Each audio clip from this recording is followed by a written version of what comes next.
Esta sección del libro de los Salmos, del Salmo 38 al Salmo 41, van a cerrar la primera sección o el primer libro de los Salmos. En nuestras Biblias tenemos 150 salmos que se dividen en 5 secciones o en 5 libros, y esta primera sección, este primer libro, concluyen con los Salmos 38 al 41, que tratan de un solo tema. El tema es las consecuencias del pecado.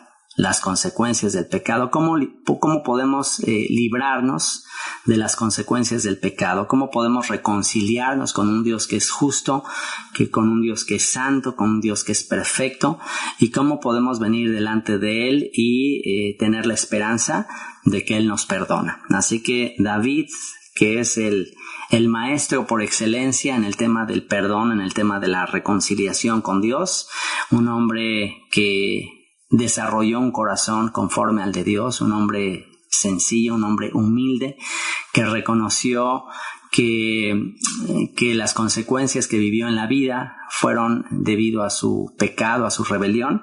Bueno, David es nuestro más grande maestro en materia de cómo podemos arrepentirnos, ya que él mismo, a pesar de ser un hombre muy usado por Dios, a pesar de ser alguien a quien Dios se le reveló de manera sobrenatural, en una etapa de su vida, en una etapa en que pues tenía mucha bendición, en una etapa en la que Dios le había prosperado, en una etapa en la que Dios le había cumplido muchas de las promesas que le hizo, tuvo un momento de debilidad, tuvo una caída muy muy fuerte y se apartó de Dios, cometió un pecado muy grave, y bueno, pues es en ese momento que recibe las consecuencias de su pecado, que tiene una enfermedad incluso, como veremos aquí en este Salmo 38, vemos que como consecuencia de su pecado tuvo una enfermedad física, y no nada más tuvo una enfermedad física, sino también pues Dios le advirtió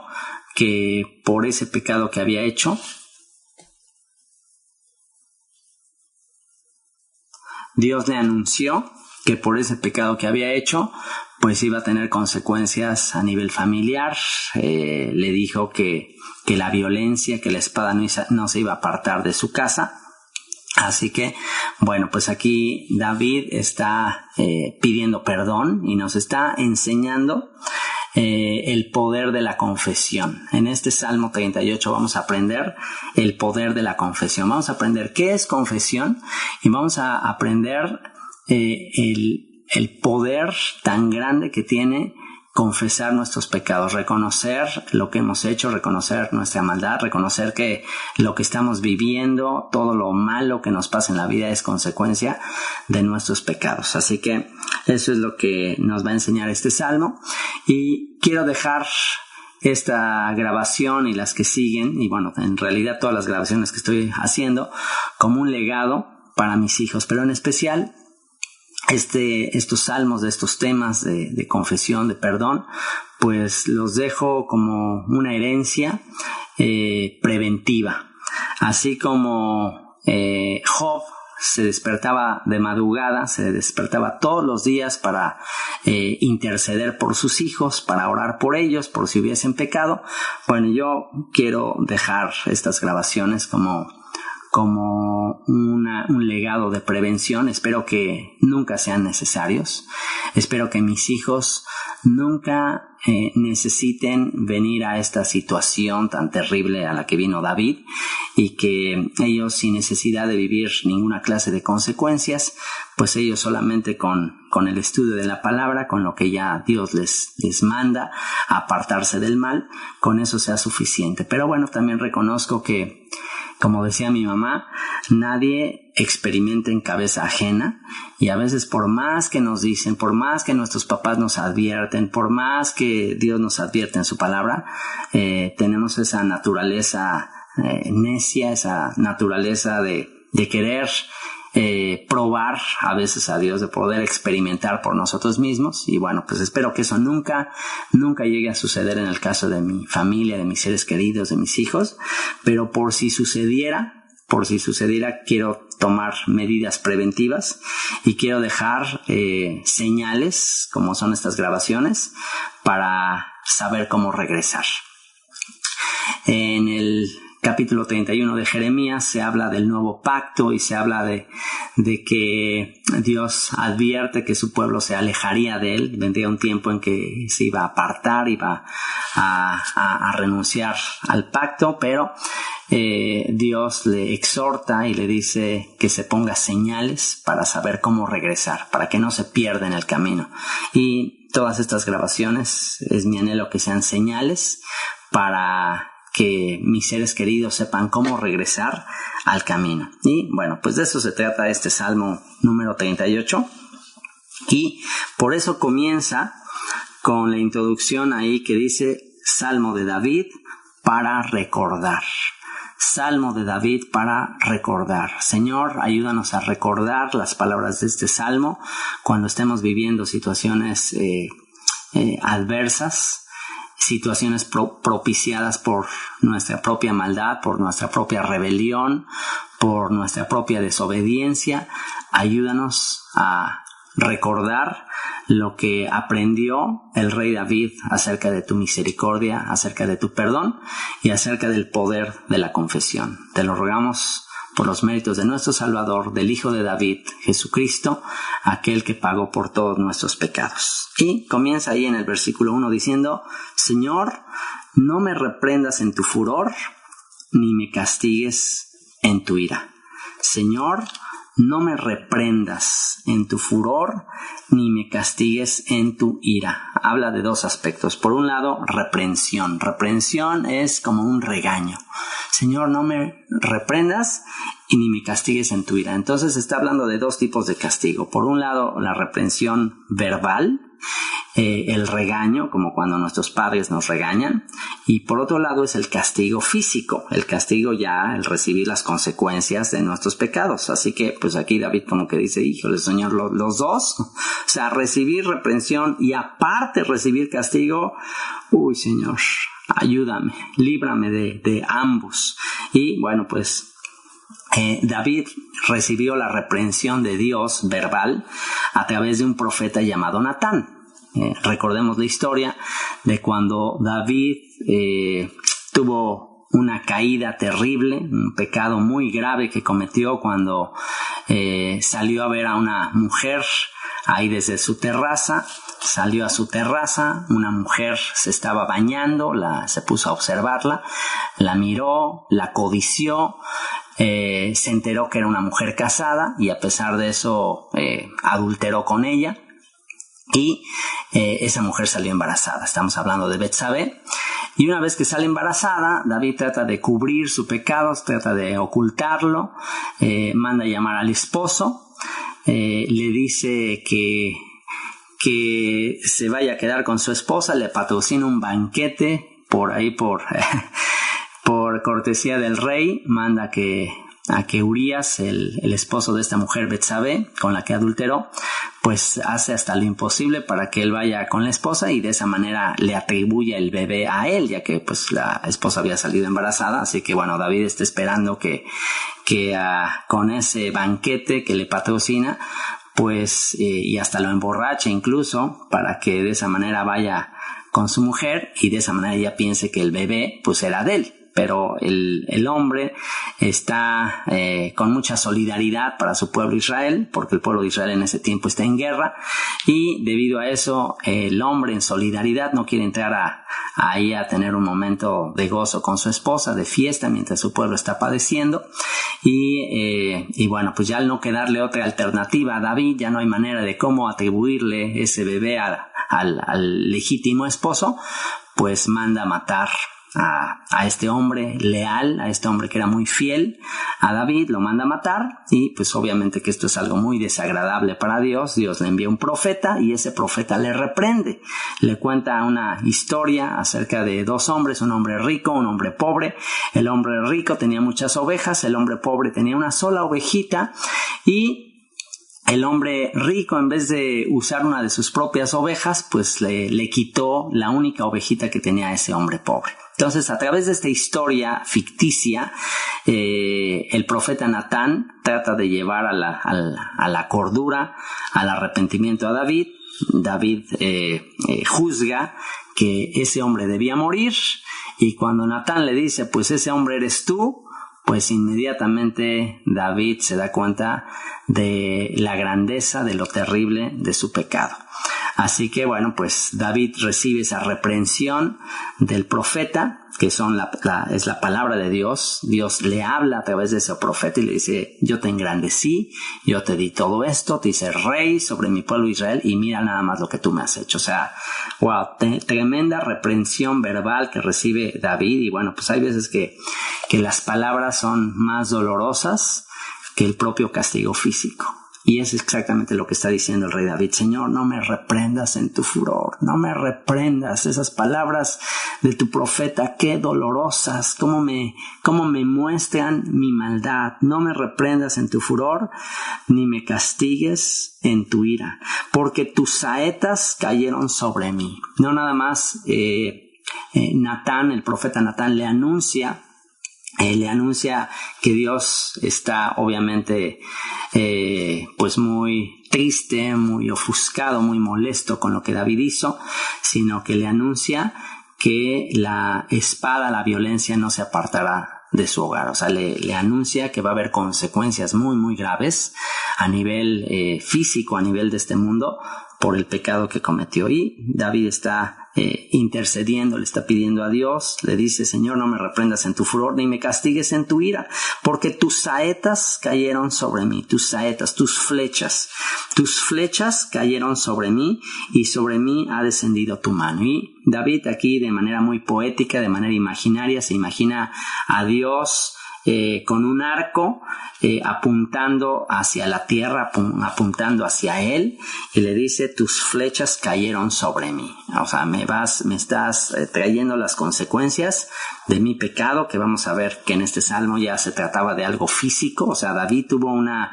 consecuencia física, una enfermedad física que nos va a describir en este salmo, y David le está diciendo, estás apuntando, estás lanzándome flechas.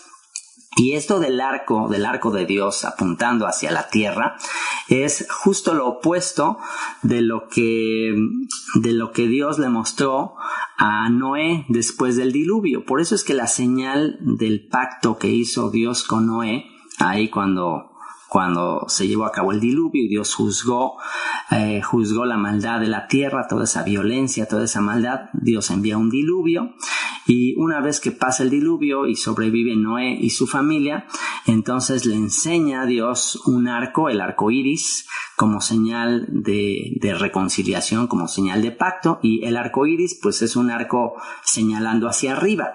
Con ese arco señalando hacia arriba, pues es una señal de que Dios ya no va a dirigir sus flechas hacia abajo, por lo menos de manera de un diluvio, de manera de agua.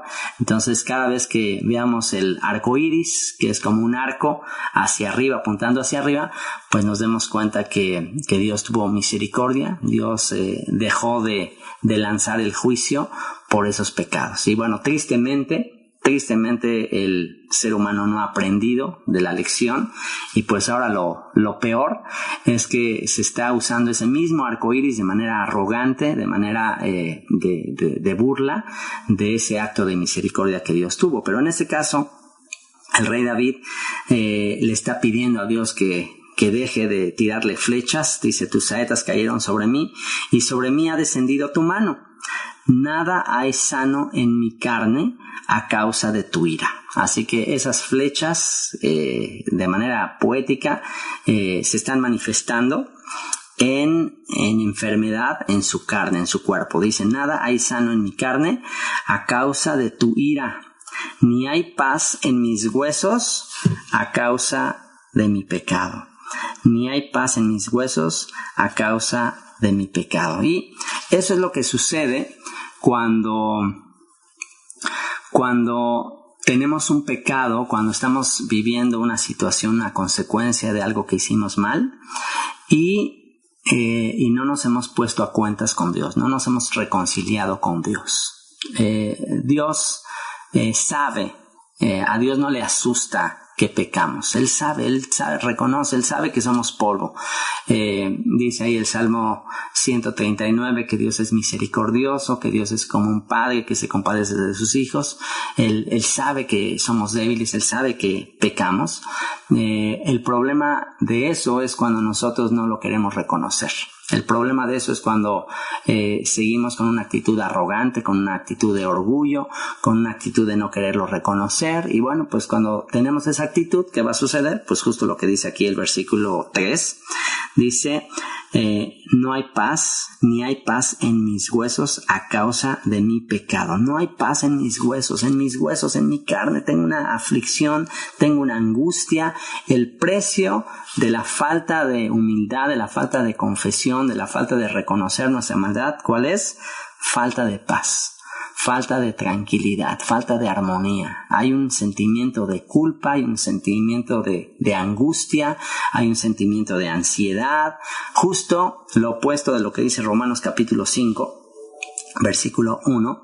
En Romanos 5:1, después de que Pablo hace toda una disertación, toda una enseñanza magistral, del capítulo 1 al capítulo 4, Pablo hace una enseñanza magistral acerca de lo que es el perdón, de lo que es la reconciliación, de la manera en que Dios nos perdona de nuestros pecados, de la manera en que Dios envió a su Hijo único para morir por nuestros pecados. Y una vez que ya Pablo hace toda esa explicación de los capítulos 1 al 4, en el versículo 1 del capítulo 5 dice, justificados pues por la fe, tenemos paz para con Dios por medio de nuestro Señor Jesucristo. Justificados pues por la fe. Una vez que hemos sido justificados, una vez que hemos reconocido, una vez que Dios nos ha perdonado, pues entonces tenemos paz para con Dios. Pero aquí David, al decir no hay paz en mis huesos, pues esto es lo que él está expresando en el momento de su sentimiento de culpa. David escribe este salmo en un momento en que se siente muy culpable,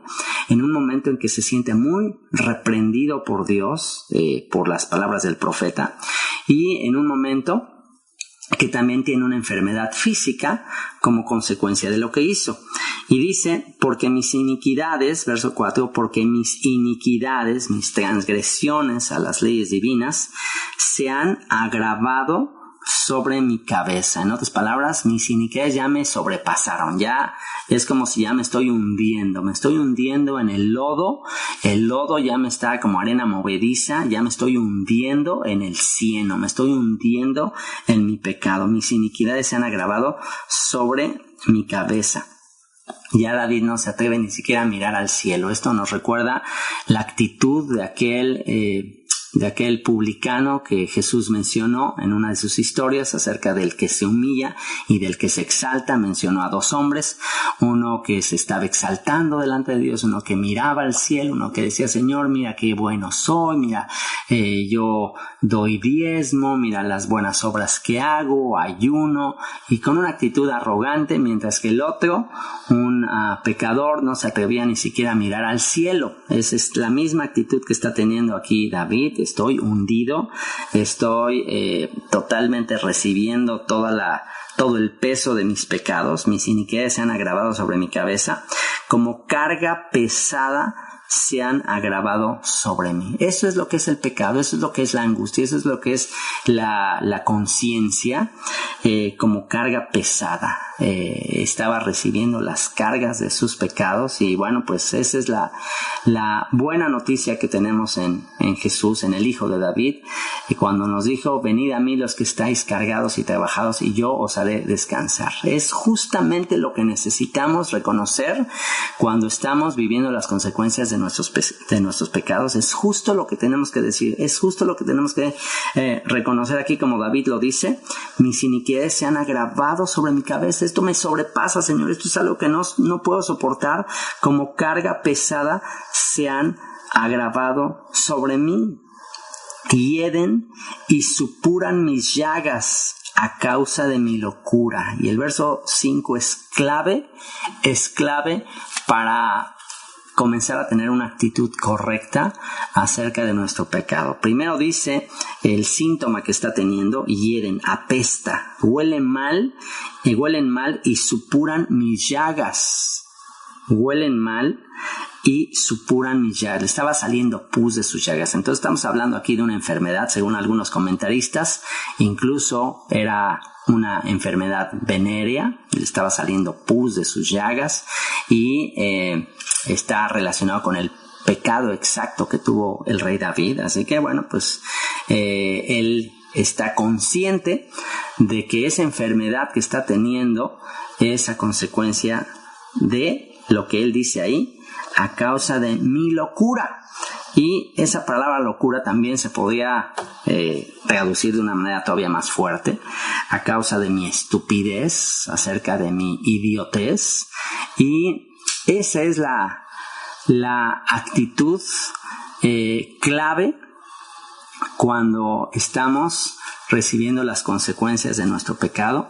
Reconocer que para pecar se necesita ser y voy a decir una palabra fuerte, no acostumbro decir palabras así, pero es muy importante captar la atención de mis hijos, es muy importante captar la atención de uno mismo cuando uno se da cuenta que el haber pecado es simplemente la consecuencia de un momento de locura y peor aún, un momento de idiotez, un momento de estupidez, porque en la actualidad incluso entre los jóvenes se exalta la locura. Por ahí hay una canción muy famosa y recuérdenla, hijos.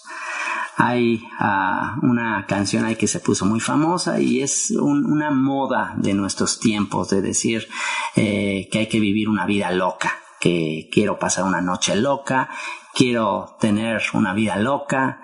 Y esto es algo tan que bueno, la palabra loca parecería como algo muy divertido, pero aquí estamos viendo que para David no era ya nada divertido.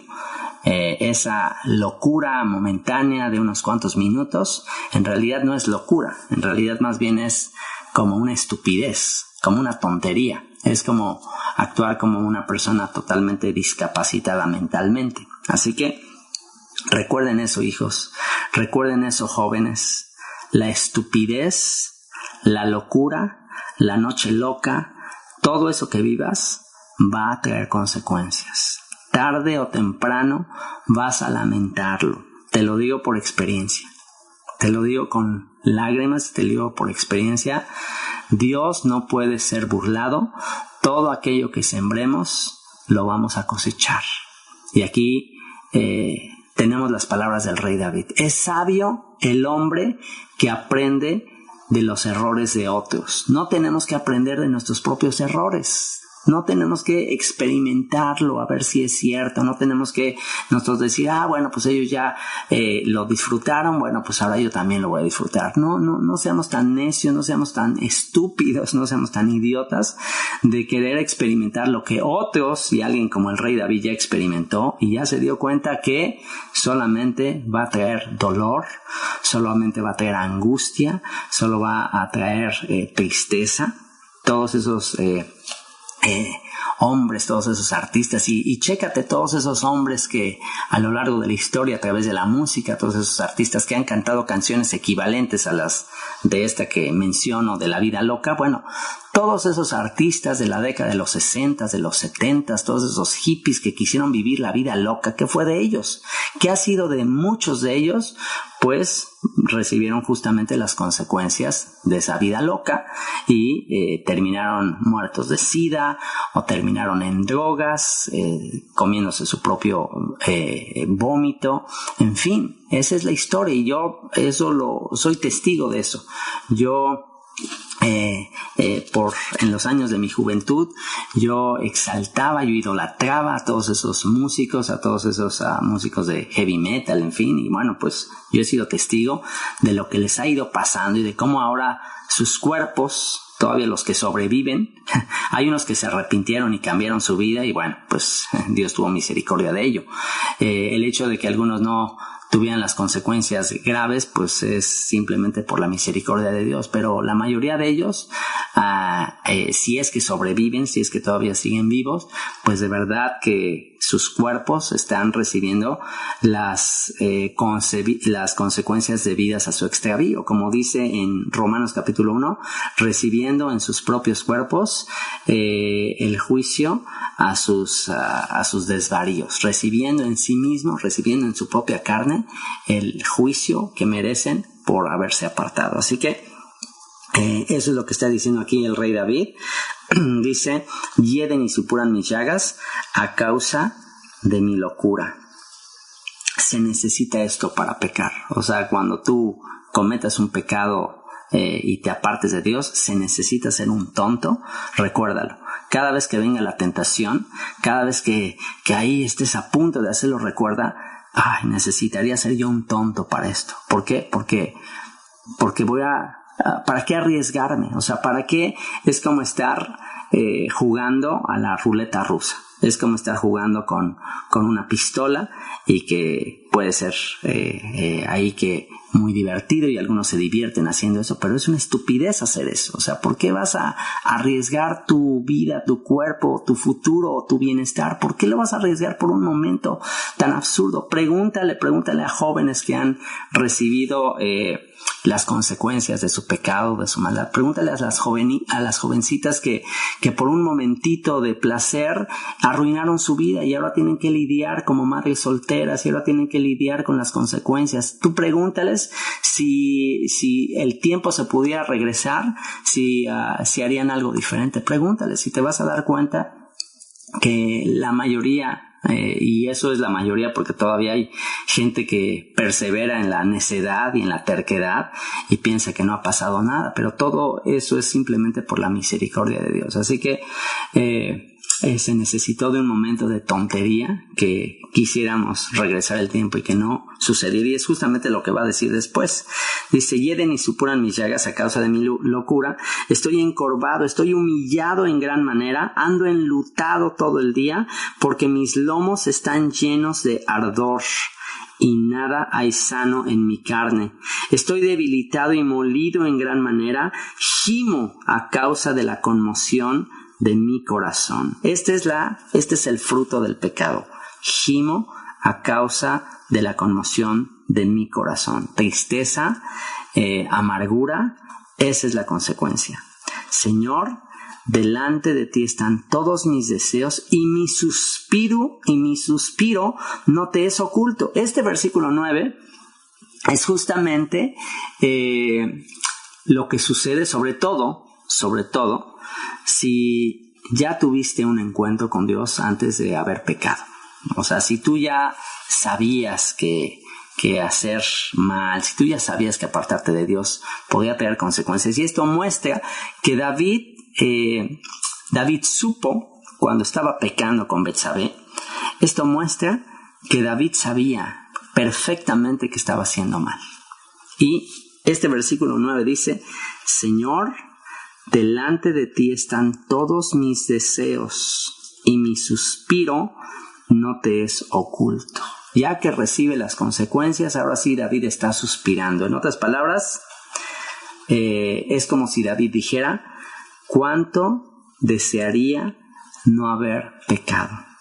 ¿Cuánto desearía no haberme apartado de ti y estar en comunión y en paz con Dios? No existe nada más gratificante, nada más placentero de manera permanente que estar en paz con Dios, que estar en reconciliación con Él, saber que estamos bajo su bendición, que sabemos que estamos haciendo su voluntad, estar en paz con los demás. No existe nada como eso. Una vez que transgredimos, una vez que pecamos, el sentimiento de culpa, no nada más con Dios, pero ahora David, sin duda, pues obviamente estaba sintiendo el peso de la culpa, de la mala fama que se había ya generado, porque obviamente todo sale a la luz. Obviamente el pueblo se dio cuenta. Obviamente lo que él hizo pues ya se sabía. Entonces ya no nada más está el peso, la culpabilidad delante de Dios, sino también ya está la culpabilidad, el que ya no puedes mirar a los ojos a los demás, ya la mirada caída, ya estás todo el tiempo diciendo, pero qué tontería, pero qué idiotez, pero cómo se me ocurrió haber hecho eso. O sea, no vale la pena ese momento, por más increíble que haya sido, no vale la pena con todo lo que ahorita yo estoy viviendo. Y David está suspirando nada más de pensar, Señor, ahorita estaría en super paz contigo, todo estaría bien, tendría un futuro por delante, no tendría que padecer todas las consecuencias que ya me anunciaste a través de Natán. Ahora no sé qué va a pasar, ese hijo, el fruto de ese momento de tontería, de locura, ese hijo pues habría de morir, más adelante su hijo Absalón se iba a rebelar, iba a haber violaciones en su familia, iba a haber una serie de consecuencias que David ya estaba anticipando, y que es lo típico que pasa una vez que cometemos pecado y empezamos a estar muy asustados de lo que podría pasar. Entonces, ¿para qué? Y te lo anticipo.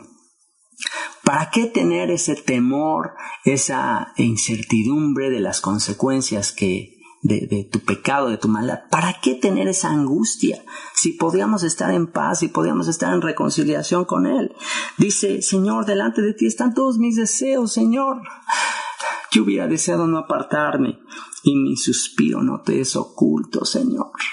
Y bueno, pues aquí David simplemente está tratando de hacer que Dios no le deje caer todas las consecuencias de su pecado. Es como si David le supiera, Señor, tú ya sabes que estoy muy arrepentido, tú ya sabes que yo desearía regresar el tiempo, desearía que esto no hubiera sucedido, Señor, desearía, maldito momento ese en el que puse mis ojos en esa mujer, maldito momento en el que hice esa estupidez. Señor, mi suspiro no te es oculto.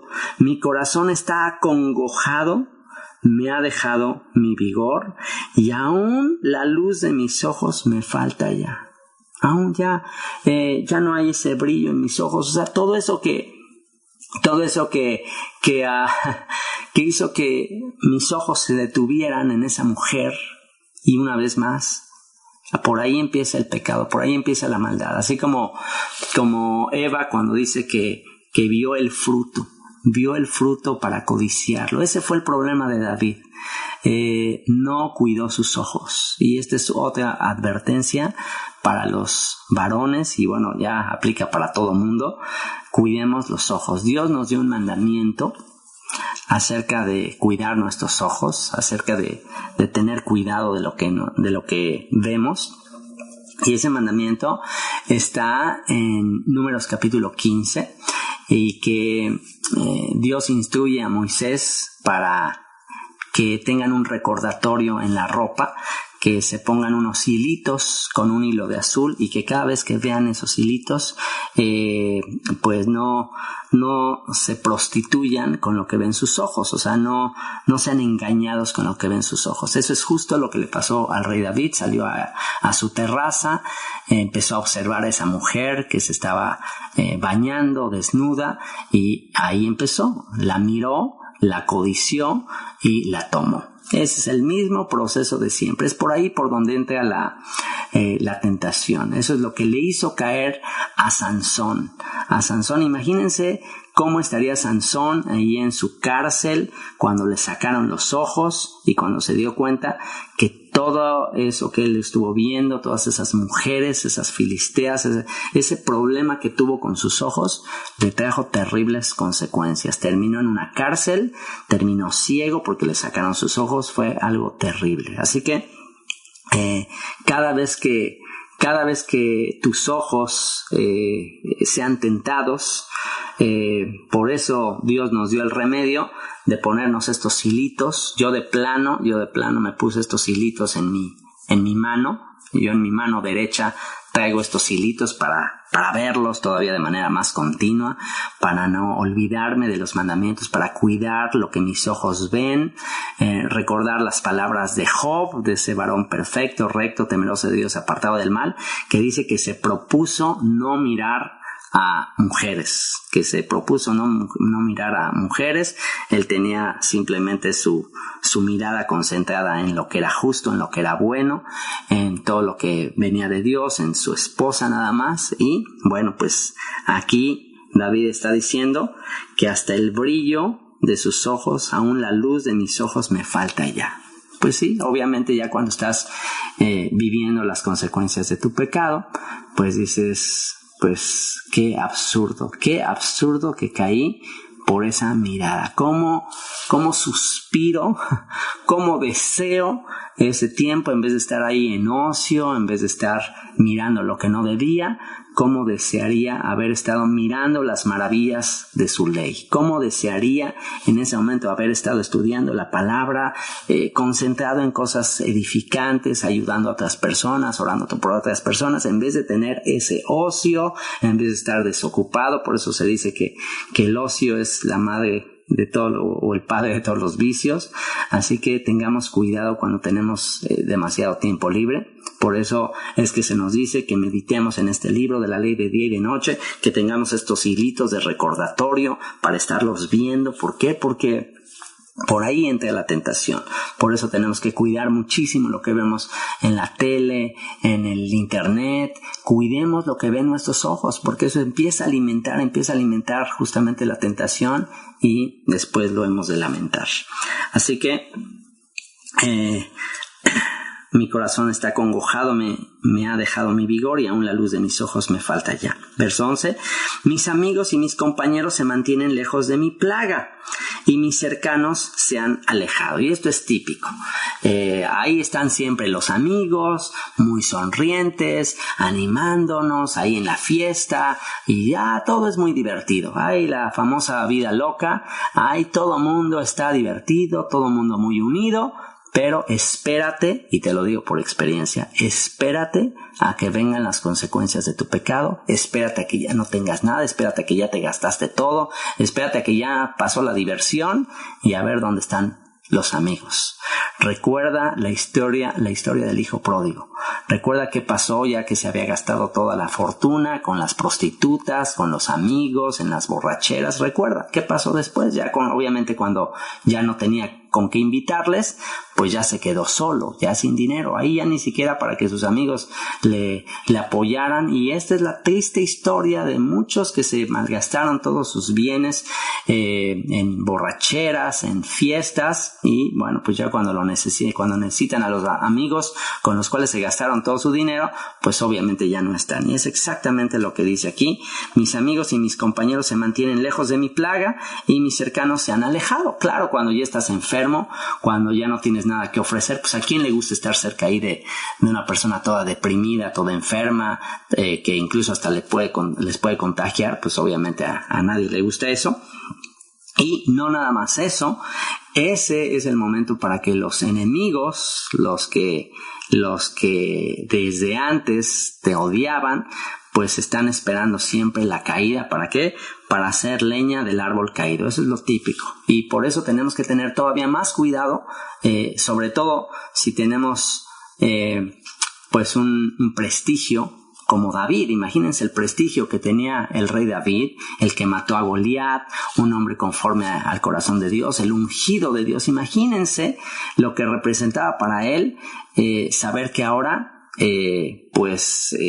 había cometido ese pecado, y que los enemigos, los que le tenían envidia, pues ahora sí van a irse en contra de él como nunca. Así que pues tenemos que tener mucho cuidado con eso. ¿Por qué? Porque la gente nos está observando. La gente nos está observando como creyentes, y hay gente a la que los creyentes les chocan. Es decir, hay gente que no soporta a los creyentes porque tienen un cierto sentimiento como de incredulidad, como diciendo, son unos hipócritas o realmente no es genuina su fe, solamente hay que observarlos, y están observando simplemente la caída. ¿Para qué? Para que una vez que venga la caída, ahora sí, promover mucho más que la fe es falsa, promover que lo que queremos es falso, que somos unos hipócritas, y es justamente lo que está diciendo aquí. Dice: los que buscan mi vida arman lazos, y los que procuran mi mal hablan iniquidades y meditan fraudes todo el día. Ahí está una historia muy triste, que está en 2 de Samuel capítulo 16, donde pues obviamente más adelante David no nada más recibe estas consecuencias en su cuerpo físico, esta enfermedad que le vino, se murió también el hijo de este embarazo, y más adelante uno de sus hijos viola a su media hermana, y después de eso su hijo Absalón se le revela, o sea que se le viene el mundo encima, y se le revela a su hijo Absalón. Y cuando su hijo Absalón llega a Jerusalén para tomar el palacio, para tomar el mando, David huye del palacio, sale de ahí, sale de la ciudad, y cuando va rumbo al Monte de los Olivos, sale un hombre llamado Simi, hijo de Gera, eso está en 2 de Samuel capítulo 16, un descendiente de la familia de Saúl. Saúl fue el rey anterior del rey David.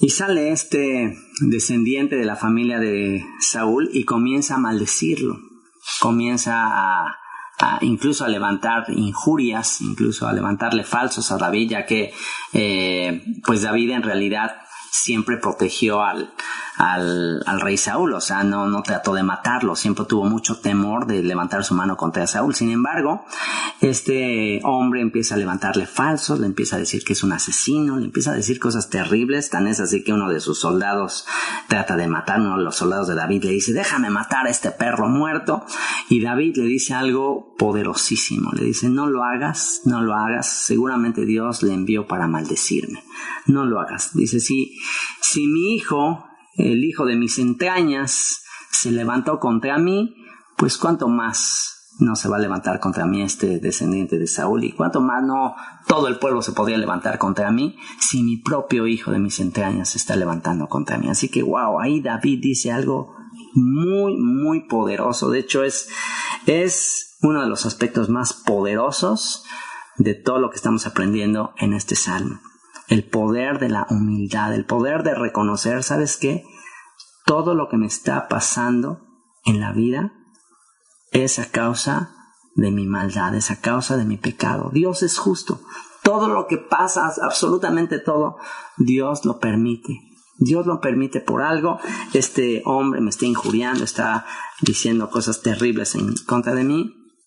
Dice el Salmo, el versículo 13, dice: mas yo, como si fuera sordo, no oigo, y soy como mudo que no abre la boca. Soy pues como un hombre que no oye, y en cuya boca no hay reprensiones. O no me defiendo, no me estoy defendiendo ante este hombre, tampoco me estoy defendiendo ante Absalón. ¿Por qué? Porque se me dijo que habría consecuencias de mi pecado. Estoy padeciendo, todo lo que estoy viviendo es consecuencia de lo que yo he hecho. Está escrito, Moisés lo anunció. En el capítulo 28 de Deuteronomio están todas las maldiciones de aquel que transgrede las leyes divinas. Hay una lista, o sea que sobre advertencia no hay engaño. Ahí están las terribles consecuencias, las terribles advertencias y maldiciones que han de venir a aquel que desobedece las leyes divinas, que deliberadamente va en contra de lo que Dios ha dicho. Así que no tengo excusa. Así que David está diciendo: no tengo excusa. Se me advirtió, se me dijo: maldito serás en tu entrar, maldito serás en tu salir, maldita el fruto de tu vientre, el Señor maldecirá todo aquello que hagas. Por un lado tratarás de huir, y por 7 caminos vendrán tus enemigos. O sea, son unas maldiciones terribles. Entonces, bueno, si este hombre me está maldiciendo, pues es porque Dios lo envió a maldecirme. Así que, wow, cuando tú y yo llegamos a ese nivel de humildad, cuando tú y yo llegamos a ese nivel de reconocer que cualquier maldición, cualquier cosa mala, cualquier adversidad que venga a nuestras vidas, es porque nos hemos apartado de sus mandamientos, es porque no hay justo ni aun uno, es porque la ley fue dada para que toda boca se cierre y caigamos bajo el juicio de Dios. Cuando tú y yo lleguemos a esa convicción, cuando tú y yo lleguemos a ese nivel de bancarrota espiritual, cuando tú y yo lleguemos a un nivel de decir, si alguien habla en contra de mí, aunque sean cosas falsas, no importa, todo me lo merezco. Me merezco eso y más. Cuando lleguemos a un punto en el que estemos en el agujero, como dijo ahí David, mis iniquidades ya me sobrepasaron, están por encima de mi cabeza, estoy hundido en el lodo. Cuando llegas a ese nivel de reconocer que merecemos todas las maldiciones, entonces estás en el campo y en el terreno idóneo para comenzar un proceso de restauración. Una vez que ya estás en el fondo y ya no hay más a dónde bajar y estás reconociendo que todo lo que te está pasando es por consecuencias de tu estupidez, de tu locura, de haberme olvidado de los mandamientos de Dios, entonces estamos en el lugar propicio para comenzar a ser restaurados. Y dice ahí el verso 15, aquí empieza la solución. Porque en ti, oh Señor, he esperado, tú responderás, Señor, Dios mío. Porque en ti, oh Señor, he esperado, tú responderás, Señor, Dios mío. Señor, tú dijiste que el corazón contrito y humillado no vas a despreciar. Y Señor, reconozco que todo lo que están diciendo en mi contra, que todas las consecuencias que estoy viviendo, que cualquier enfermedad, que todas las reprensiones que tú me des, reconozco que es por mi estupidez, que es por mi locura. Todo lo que estoy recibiendo me lo merezco.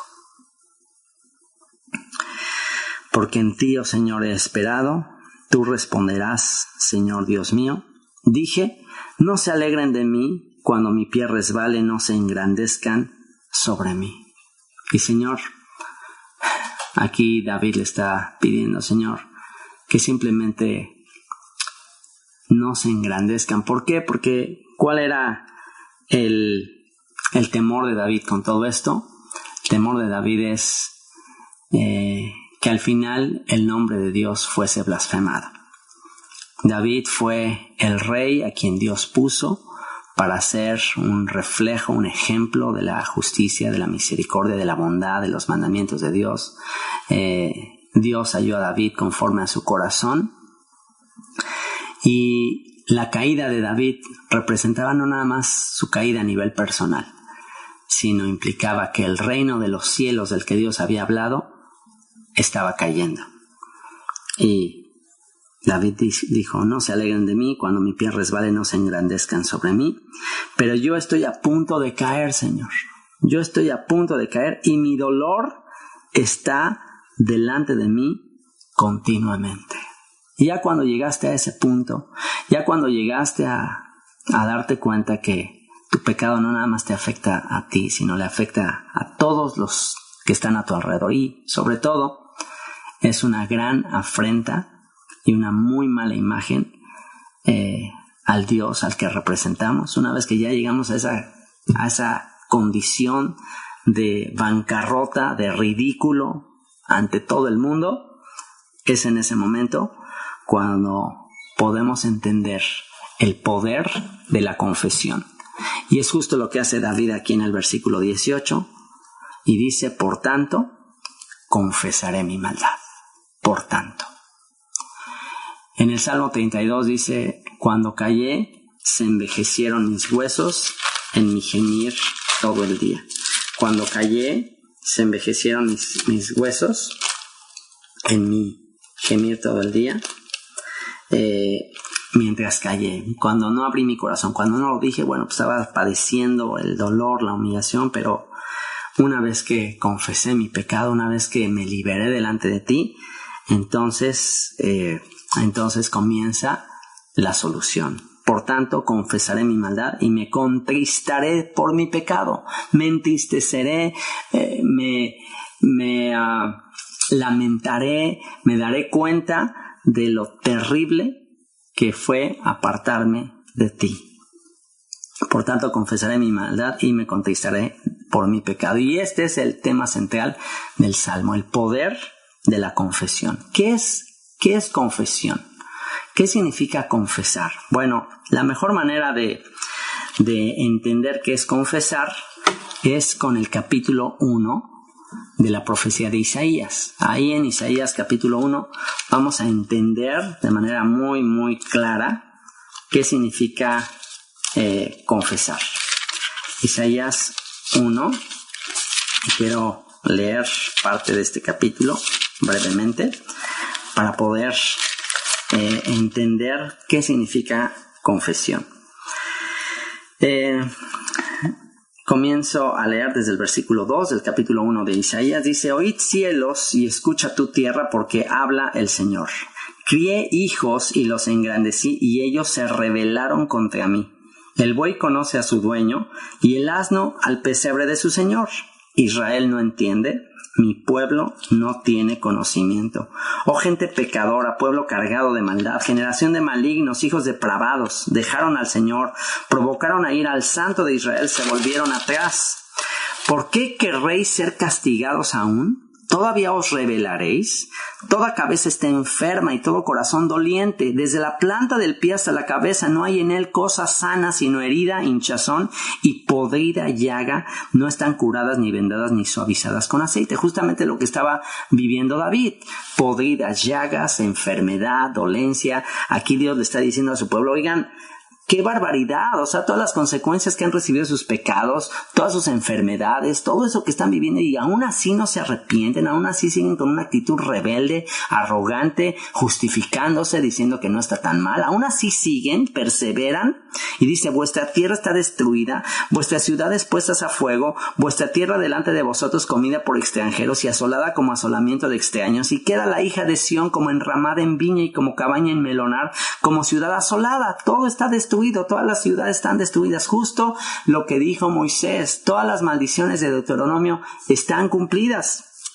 Dice: si el Señor de los ejércitos no nos hubiese dejado un resto pequeño, como Sodoma fuéramos y semejantes a Gomorra.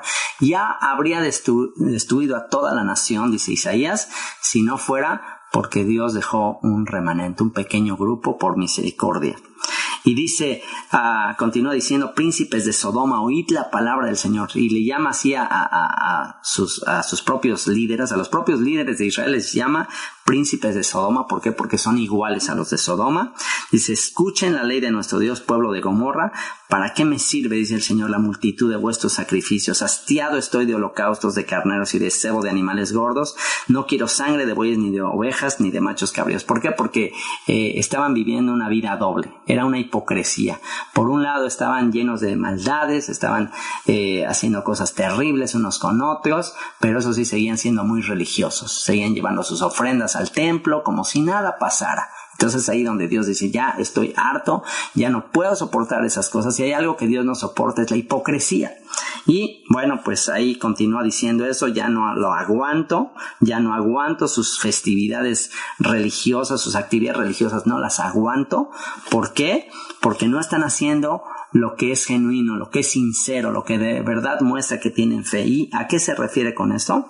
Bueno, vean lo que dice el versículo 16: lavaos y limpiaos, quitad la iniquidad de vuestras obras. En eso consiste. No me traigas más, no quiero más palabras.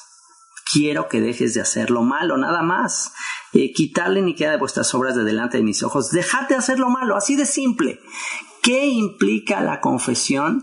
La confesión implica lo que David hizo en el Salmo, está haciendo aquí en el Salmo 38, reconocer todas mis maldades, reconocer todos mis pecados, reconocer que he transgredido tus leyes por causa de mi propia tontería, de mi idiotez, de mi locura. Estoy padeciendo todo lo que estoy padeciendo, y una vez que yo reconozco eso, entonces estoy aborreciendo lo que hice. Ya me di cuenta de las terribles consecuencias que trae, ya me di cuenta que es cierto lo que dice, que el pecado trae muerte, que el pecado trae frutos de maldición. Ya, Señor, ya lo reconocí, ya lo entendí, por tanto estoy listo para restituir. Dice, deja de hacer lo malo. Ya entendí, ya no lo voy a volver a hacer, Señor. Aprender a hacer el bien, ya voy a buscar aprender a hacer el bien. ¿Por qué? Porque ya estoy, odio mi pecado, odio mi transgresión, odio las consecuencias que estoy recibiendo. Dice, buscad el juicio, restituid al agraviado, restituye, compensa, date cuenta de lo terrible que hiciste y ve y compensa. Haced justicia al huérfano, amparad a la viuda. Venid luego, dice el Señor, y estemos a cuenta. Esto es, ahora sí, ya te diste cuenta, ya reconociste, ya odias tu maldad, tu pecado, te das cuenta que fuiste un tonto, un idiota, ya. Ok, ahora sí. Venid luego, dice el Señor, y estemos a cuenta. Si vuestros pecados fueren como la grana, como la nieve, serán emblanquecidos. Si fueren rojos como el carmesí, vendrán a ser como blanca lana. Lo único que Dios quiere es que reconozcamos. Qué difícil es reconocer nuestra maldad. Qué difícil es reconocer nuestro pecado. Qué difícil es que tengamos un corazón como el de David, que se dio cuenta que cualquier cosa mala que recibiera en esta vida era la consecuencia de su pecado. Cada vez te aseguro que, wow, esto me está pegando a mí como nunca me había pegado, y es que cada vez que alguien que recibas algo malo, tengas esa actitud de Job, la misma actitud que tuvo Job cuando recibió todas esas cosas terribles, y eso que se dice de él que era un varón perfecto y recto, temeroso de Dios y apartado del mal, y a pesar de eso dijo, ¿acaso recibiré de Dios el bien y no el mal? O sea, ¿qué acaso no también merezco recibir cosas malas? O sea, ¿quién soy yo para pensar? Que solo estoy para que hablen bien de mí, que solo estoy para recibir puras bendiciones? ¿Quién soy yo? ¿Quién me creo? Dios no nos ha castigado conforme a lo que nuestros pecados merecen. Dios ha sido muy misericordioso, Dios ha sido muy bueno, pero cada vez que recibamos una adversidad, una enfermedad, tenemos que tener esta misma actitud que tuvo el rey David, esta actitud de humildad, aun cuando blasfemaron en su contra, aun cuando lo acusaron de cosas injustas, como Simi, el descendiente del rey Saúl. Aún así David dijo, me lo merezco. Por tanto, confesaré mi maldad y me contristaré por mi pecado, porque mis enemigos están vivos y fuertes, y se han aumentado los que me aborrecen sin causa.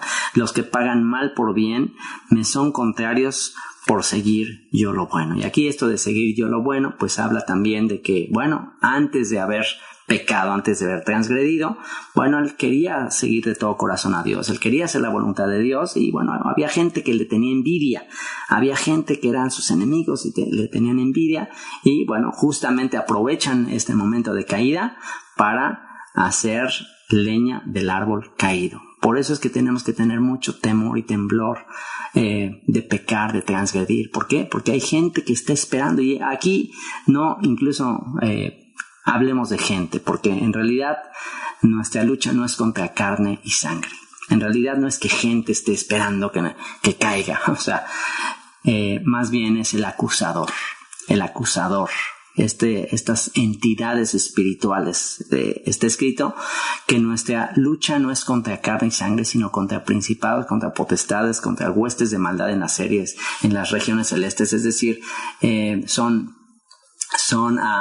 entidades de las tinieblas, es el adversario, es Satanás, que nos odia, que anda como león rugiente, que es el acusador, que es el que va a tratar de decirle a Dios, ya ves, mira, ahí está, no que muy agradecido a ti, no que te ama, mira, no que está agradecido por lo que hizo tu hijo por él, velo, te está pisoteando la sangre de tu hijo, velo, él está todo el tiempo acechándonos, está como un león rugiente para ir a acusarnos delante de Dios, para ir a decirle que somos unos malagradecidos, que somos unos ingratos. Él está acechándonos y dice, porque mis enemigos están vivos y fuertes y se han aumentado los que me aborrecen sin causa, los que pagan mal por bien, me son contrarios.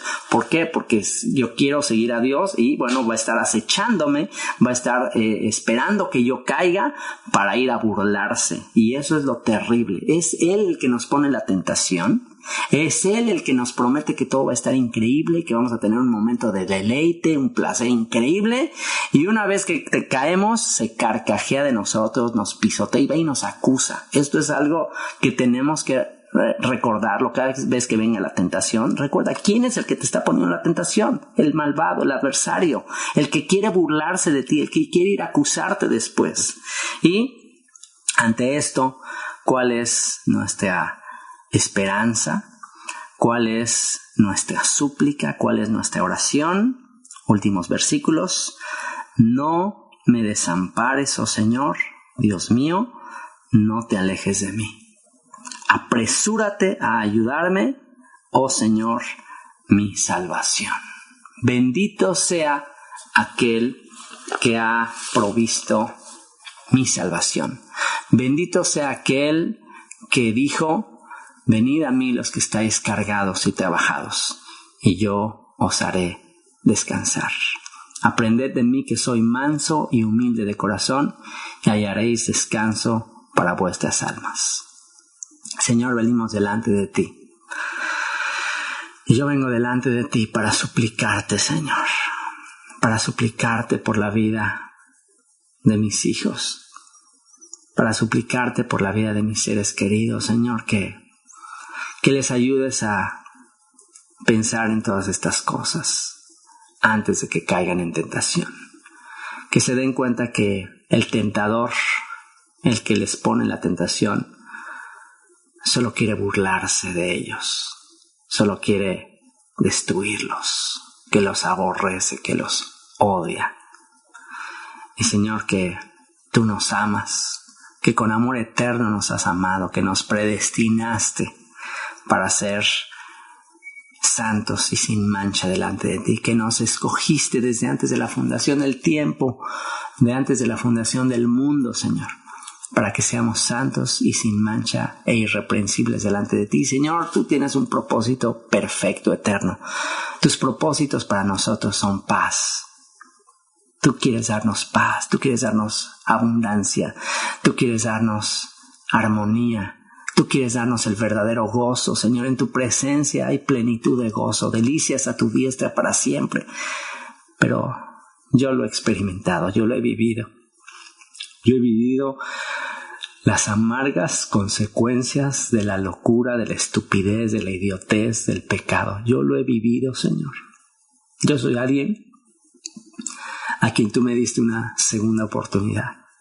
A pesar de que yo te conocía, Señor, volví a caer, me volví a enlodar, me volví a sumergir en el lodo y recibí las consecuencias debidas a mi extravío. Pero de ahí, de ese lodo, Señor, de ahí me volviste a sacar. Y Señor,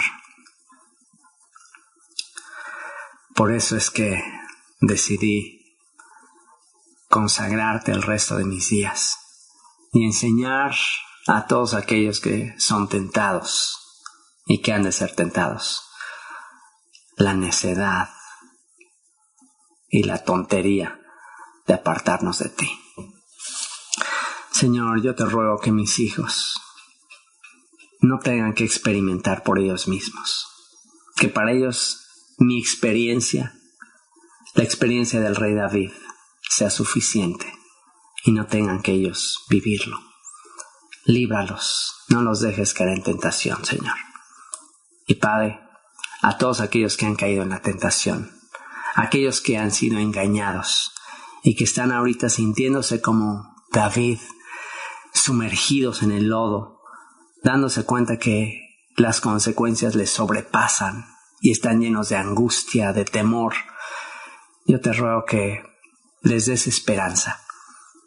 Les des esa esperanza del rey David y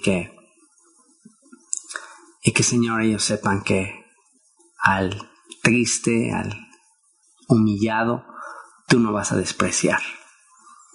Y que Señor, ese es el único punto que tú quieres llevarnos, a reconocer nuestras maldades, nuestras iniquidades, pero tú prometiste que si lo hacíamos, podíamos venir contigo. Y si nuestros pecados son como la grana, como la nieve, serían emblanquecidos. Si fueran rojos como el carmesí, vendrían a ser como blanca lana.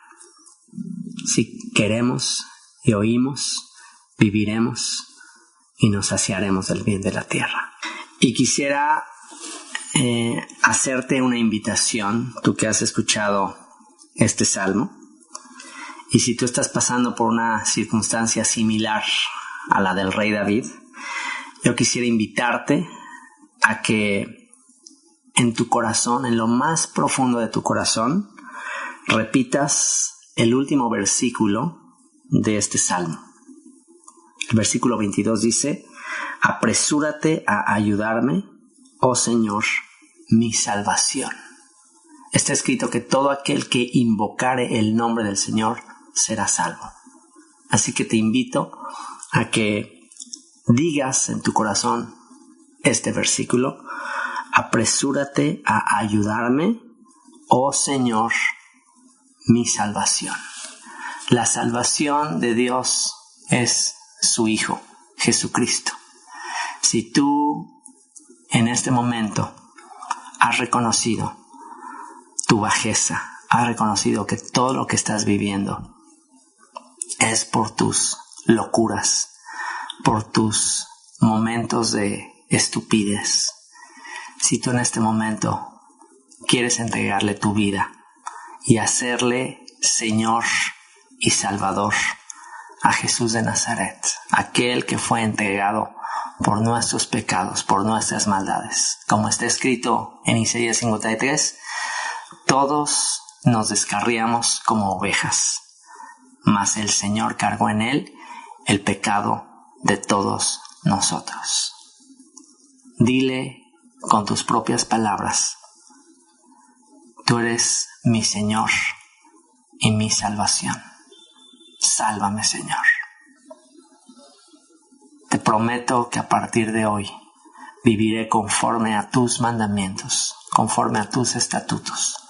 Y a partir de hoy, Señor, enseñaré a los transgresores, a los que han caído en lo mismo que yo he caído, les voy a enseñar tus mandamientos. Señor, si tú me perdonas, si tú me limpias de toda maldad, Señor, los días que me quedan los consagraré para ti.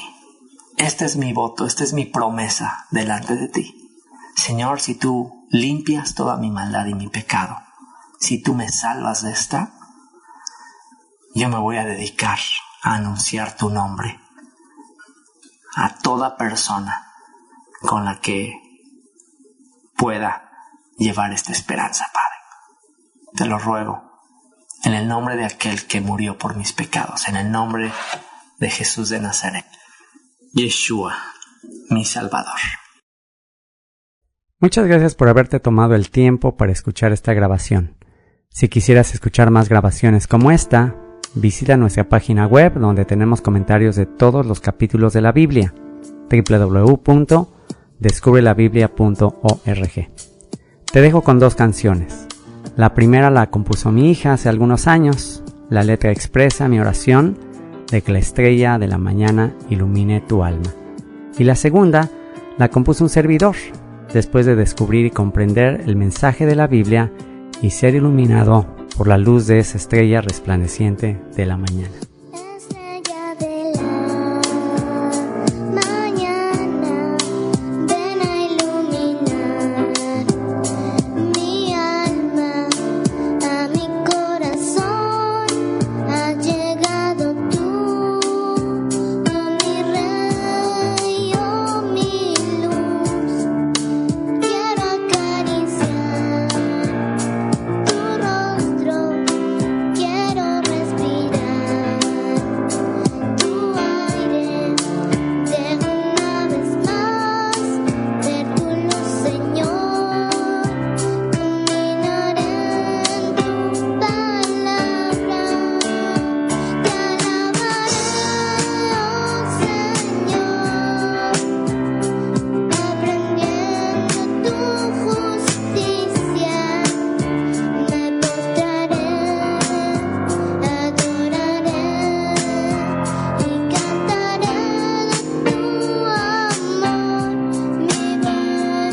Me llevaste al desierto y allí hablaste a mi corazón.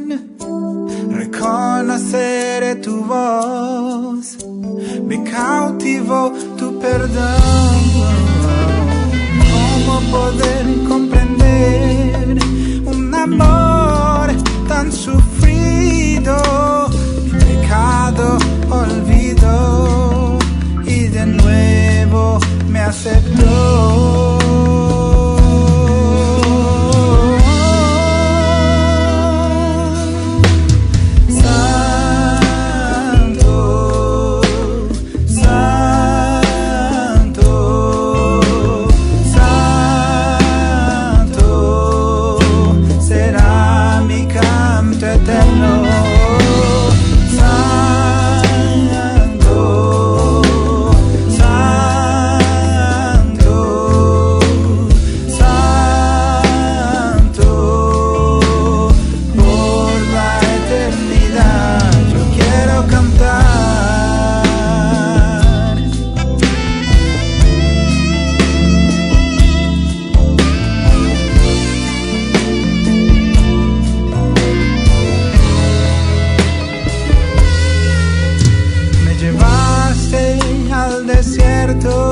Y allí hablaste a mi corazón. Reconoceré tu voz, me cautivó tu perdón. ¿Cómo poder comprender un amor tan sufrido? Mi pecado olvidó y de nuevo me aceptó.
Quiero cantar.